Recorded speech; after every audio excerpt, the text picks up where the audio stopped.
Oh, there's a new How Money Works. It's called If Not Bubble, Then Why Bubble Shaped? If you ask anybody what they think about the investment market surrounding AI, they are all going to say the same thing. Internet bubble. There will be a bubble. We are in an AI bubble. Hey! If you ask anybody what they think about the investment market surrounding AI, they are all going to say the same thing. Internet bubble. Soy point! Soy point! That's LS, baby! I'm happy this happened. This is a fun interview. There will be a bubble. We are in an AI bubble. Yeah, that's right. We are in a bubble, and it's easy to see why they might think so. The entire market is being carried by a few firms speculating about the future of AI. They are all playing a game of say a bigger... I mean, it's funny because that clip is probably him saying it's not a bubble. At least he's changed his tune so much since our interview, but number every quarter. The products they are releasing are a long way from covering the cost they are incurring, and every day it just looks like this whole game is being held together by tech CEOs passing around the same pile of money to make their numbers look good. This is to say nothing of the outside geopolitical risks that could smother this whole industry. The more you look into the current state of the market, the less flattering it looks behind the scenes. But the most dangerous thing in the world is not what you don't know. It's what you know for sure that simply ain't true. If everybody has agreed that this is a bubble, then why are informed investors still piling billions of dollars into it every month? Are they dumber than us, or do they see something that regular people don't? Now, I want to say that, for the record, I think this whole thing is absolutely cooked. I mean, I have a problem with that statement already. The word informed on investors and then flashing pictures of CEOs who are openly selling right now. Jensen just closed $1 billion share sell. Like, the idea that this smart guy is buying in right now is not true. He's not a purchaser of NVIDIA stock. He's getting it, as CEO, but he's a seller. So I'm sure there's more to this video, but I don't like that framing specifically. And again, the idea that smart money's buying right now is simply not true by the math. What's actually happening is, like, again, the passive flows of 401ks are flowing into the largest market cap stocks: NVIDIA, Amazon, Meta, Google, Tesla. And then a lot of people are gambling on zero DTEs on these stocks that pushes them up. But that's not, okay, maybe it's probably covered. I'm just making sure, but. Now, I want to say that, for the record, I think this whole thing is absolutely cooked. However, the best way to really understand something is to not seek out information that confirms your beliefs, but instead those that challenge them. Ground news. So, to play devil's advocate, how is it possible that this whole thing is not just speculative mania? We as a country need these investments if we're going to be the leader in AI technology. Jensen, NVIDIA is making a $100 billion investment in OpenAI. The world's top tech companies are pouring billions into building new data centers in the U.S. It'll be a world of incredible material abundance. It'll be a world where individual ability, impact, whatever, is just so far beyond what a person can do today. I really hope this video doesn't have the Sam Altman quote I'm thinking of, because I want to talk about it afterwards. I really hope it's not in here, but if it is, then pre-watched. But the economic impact of these deals, it turns out, is indistinguishable from full control. Now, the thing about bubbles is that usually they take some kind of outside force to pop them. The dot-com collapse was kicked off by a combination of factors, but 3 really stand out. Microsoft being sued for violation of antitrust laws, MicroStrategy doing a massive revising of their financial results, causing their stock to fall 60% in a single day and getting them into hot water with the SEC, and a single article that pointed out the unviable business model that a lot of dot-com companies were running on. A few years later, the housing bubble was popped by the subprime mortgage crisis, which itself was kicked off by rate resets and loan originators filing for bankruptcy. So if the AI industry was in a bubble, it's had a lot of things that have come a long way which could have popped it. Market instability around tariffs, legislative controls over AI chips, rising interest rates, legal challenges over training data, organizational shocks, infrastructure problems, concerning studies over business use cases, and what looks like increasingly desperate attempts to generate any kind of revenue.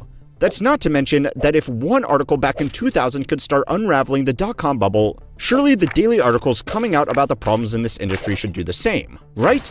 Well, so far at least, the market has pretty much just shrugged all of this off, and it's been able to do this for 3 very important reasons. The first is where all of this money is actually coming from. Over the last decade and a half, big US tech companies have slowly built up an enormous pile of cash. Outside of insurance or my old workplace, US tech companies have slowly built up an enormous pile of cash. Dude, when I was there, they had no green. Isn't that fucked? They wait for Big A to leave to put in a little fucking fresh flowers, and it was cold and sterile. And now it's got like plants everywhere. They thought you had allergies. Cash. Outside of insurance or financial firms, which are legally mandated to have cash on hand for compliance reasons, tech companies like Microsoft, Meta, Apple, and Alphabet have more cash than any other companies on the planet after saving it away for the better part of 2 decades.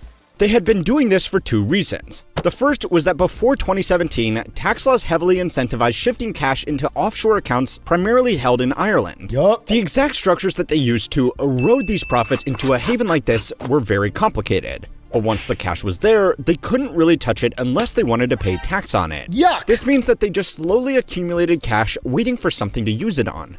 However, in 2017, these companies were offered a one-time deal to bring back these offshore savings into America for a small tax concession, which gave them all a lot of dry powder to make some big local investments. Now, they have used a lot of that money to do share buybacks, and they have kept a lot of it abroad to fund their international operations. But they also earmarked billions for future capital expenditures. Now, the second reason they built such huge cash reserves was because for a while, these companies were actually struggling to find projects worth investing in.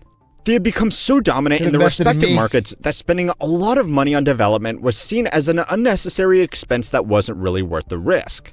Today, that has obviously changed, and the big companies that are driving most of the expenditure on data centers are almost making up for a lost decade where they were arguably not investing enough money into new projects. This also applies to all of the money they are introducing into the system to support less established firms like OpenAI. Sure, the money is getting passed around a lot once it's in the system, but the initial source of these funds is largely coming from piles of cash these companies had sitting on the sidelines. This means compared to something like the housing bubble, which was propped up on a lot of debt and rigid derivatives, these companies are at least building atop a solid fiscal foundation. Now, of course, having a strong foundation does not guarantee that the house you build on top of it will also be good. Similarly, just because these companies happen to be holding on to trillions of dollars doesn't necessarily mean that setting it all on fire to chase one single bet is a good idea. It also doesn't mean that regular— Yeah, I think that's the soul of it. I mean, look, Saudi Arabia's got a lot of oil money, but I'm not betting on the line. You know what I'm saying? It's like some of these companies are profitable, yes, but if the core thing they're throwing the money into doesn't make a return, it's still a disaster. And again, the linchpin company of it all, OpenAI, is not a cash-generating geyser like Google or Microsoft or Meta. It is an unprofitable company. Investors won't get burned if this money suddenly gets yoinked back off the table. So it's time to learn how money works to find out what else could possibly explain this all not being a bubble. One of the most concerning trends that has developed in this space is the circular dealing between all of the companies involved in different areas of this industry. We first covered this about 2 months ago when Oracle's stock price spiked after reporting a huge data center rental commitment from OpenAI, who had raised billions of dollars from Nvidia, who made that money in the first place by selling graphics cards to companies like Oracle. Since then, the deals have only gotten bigger, and reporters have done a really good job piecing together just how far and wide this web of financial fuckery goes. Now, most commentary has rightfully called this out as companies pulling themselves up by their own bootstraps. They are making their revenue look better than they really are by investing in their own customers. Not exactly a sustainable business model. However, to play devil's advocate again, there is something to be said about this strategy from a risk mitigation perspective. When people look back with the benefit of hindsight at the dot-com bubble, they all say the same thing. Yeah, the market was dumb, but after a major correction, there were still some big winners that emerged. Some of them being the same tech companies involved in the AI market right now. Nvidia investing into a company like OpenAI right now looks a little bit suspicious, but had a company like AOL invested in Amazon back in 1999, we would probably be a little less critical. By investing up and down the supply chain, if you could call it that, these companies are in theory maximizing the chance that they will capture the value eventually generated through AI. There is also one other really important detail that a lot of people gloss over when exposing this financial circle jerk. It's easy to look at this and conclude that this whole market is just a Ponzi scheme popped up by investor hype. The only problem with that deduction, though, is that they aren't really taking investors' money.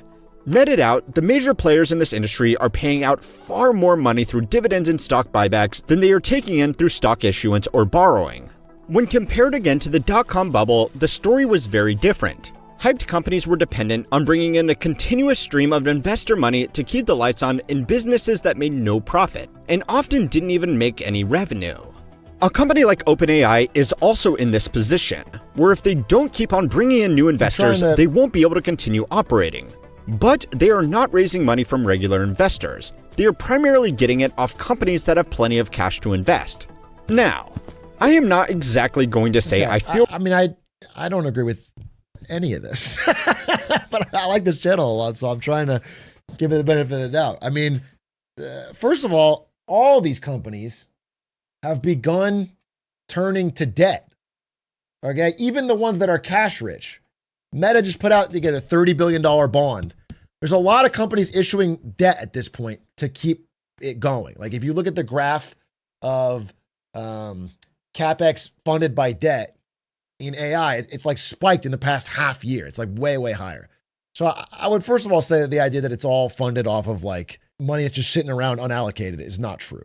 Now that's the general thing. But then I would say like if the American 401ks inflows are funding higher stock prices, you don't have to issue new shares for it to be able to, like if your stock price is propped up by that, you can perform acquisitions, you can feel comfortable spending money on future ideas like this. Like they don't have to actually issue new stock for it to be funded by investors and the regular Americans. It doesn't have to be so direct and transactional as that. I don't subscribe to it, but I can see the rationale between somebody saying, look, this all seems very bubble-like, but AI is a transformational technology. We're investing for the future. You don't make profits in the short term. I can see all that. I don't see the idea that it's like, it's all what's like on the logic of this video, you could almost say, hey, if this doesn't work out or generate profits, it's okay. It's like, no, it's not. It's not. It's actually not. Feel bad for big tech companies, but nothing they do with their money right now is going to be popular. If they make capital investments into data centers, people will say they are blowing their money on chips that will be obsolete. No, I don't think it was bought by private equity. Listen, I like this channel a lot. I'm just, I'm not going to just not say my thoughts. In 2 years' time. If they buy their own shares, people will call them out for driving up demand on an already overvalued stock. And if they buy shares in other companies, people will call them out for circular dealing. Yeah, I know. I am sure they are truly devastated. Now, with all of that said, that doesn't mean that these companies and the wider economy are completely safe. Share prices are clearly elevated on the expectation that AI products and services will eventually bring in trillions of dollars to major participants in this industry. If this doesn't pan out, then those prices could be reconsidered very quickly. The major incumbent players aren't at immediate risk of collapse, because they still have far more cash than debt, and they still have functional parts of the business to fall back on. Their biggest risk is that if this does go tits up, then they will have to explain to their investors why they thought it was better to spend hundreds of billions of dollars on redundant data centers instead of just paying out that money to them. Now, nobody can truly predict what the future of AI will... I guess the disconnect here is like, when I'm talking about like the danger of a bubble, I'm not talking about I'm worried that Google's gonna cease to exist as a company. Okay. I'm not like, oh my God, this bubble could pop, we'd lose Google. That's not the relevant part. The point is that if there's a stock price correction on this AI hype, the wealth effect that is keeping people spending in this economy evaporates, because that is such a large portion of Americans' 401ks and of the wealthy's portfolios. And then once that evaporates, that's the last pillar holding up the economy. That's the chain of effects that I'm talking about. Not necessarily that mega profitable tech companies will fail. I think some of the AI companies could fail. All of them are net losers. And it seems like not all of them can thrive, even if there was profit in AI. Look like, and even the CEOs themselves have admitted that, but they are framing it like this. They are betting $500 billion on a dice roll. If it comes up 6, they will make $10 trillion. It's a risky bet, but that doesn't necessarily mean it's a bad bet. Oh, and it takes the sting off knowing that the government will probably be there to comp them some chips if they just keep the game going, but we don't say that part out loud. Now, if you are still not convinced, don't worry. I'm not convinced either. Okay. But go and watch this video next to find out why our opinions are absolutely meaningless. Okay. Well, I wasn't convinced, but I mean, that's a fine outro.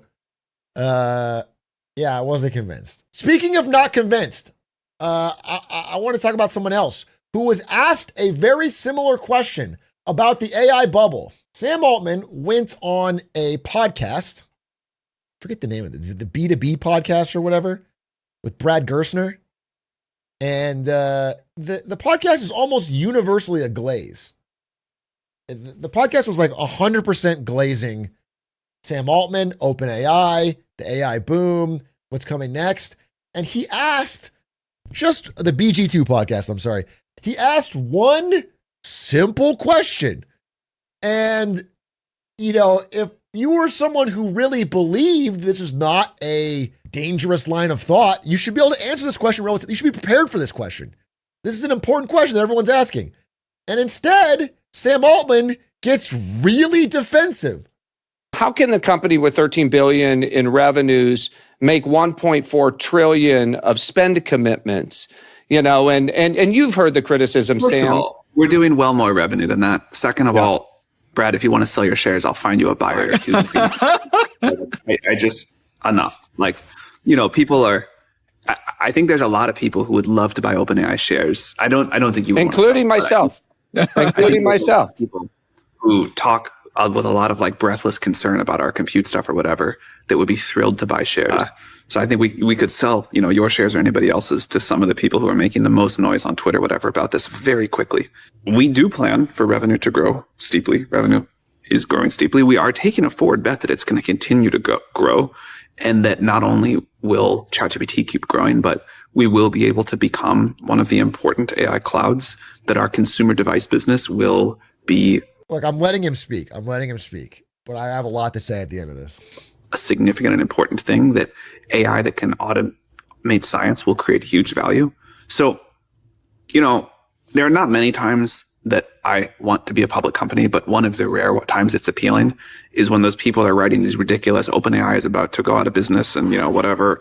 I would love to tell them they could just short the stock, and I would love to see them get burned on that. For a guy that hates Elon Musk, he sounds exactly fucking like him. This is the classic playbook. Someone gives you a legitimate question, a legitimate numbers question. How come you guys make no money? You have relatively small revenue and no profit, yet you're promising in the relatively near future to have trillions of dollars to spend. Every day you assign new deals, new promises. They signed, 500 billion with Oracle. They signed billions with CoreWeave. They signed billions with AMD. They signed billions with NVIDIA. They just signed billions with Amazon just today. OpenAI, the compute purchase order press release company. In recent weeks and months, that's what they become. All they do is just put out press releases of what they're going to buy more fucking data centers, and they don't have any of the money for it.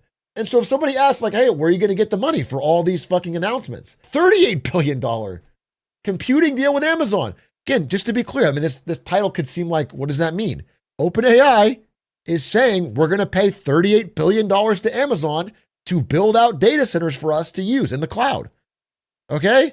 Their spending commitments are now closing at a 1.5 trillion, but they don't have this money. So it's a fair question to be like, okay, buddy, everyone in the world is now starting work on projects you promised to pay for. When are you going to be able to pay for it? And this is from a friendly interviewer, an interviewer that's on his side.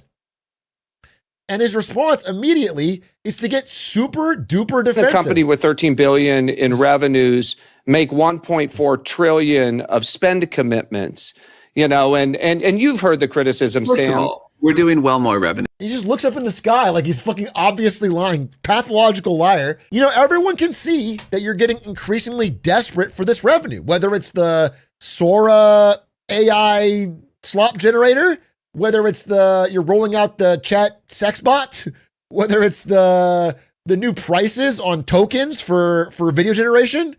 Like, you're clearly trying to drum up some more money to make this worthwhile.